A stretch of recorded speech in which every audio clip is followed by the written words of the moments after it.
డల్లాస్లో ఉన్నటువంటి ఎలెన్ అనేటటువంటి ఒక ప్రాంతం. అందులో క్యూటెక్స్ ఈవెంట్ సెంటర్ అని ఒక కేంద్రం ఉందండి, స్టేడియం లాంటిది.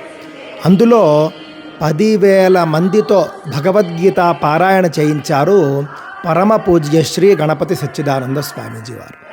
అమెరికా లాంటి దేశంలో 10,000 మంది, అందులో కూడా 3,000 మంది భగవద్గీత కంఠస్థం చేసి పారాయణ చేసినటువంటి వాళ్ళు, 3 ఏళ్ల వయసున్నటువంటి బిడ్డతో మొదలుపెట్టి 85 ఏళ్ల వయసున్నటువంటి పెద్దవాళ్ల వరకు అందరూ కూడా 14 దేశాల నుండి ఆ పారాయణలో పాల్గొన్నారండి.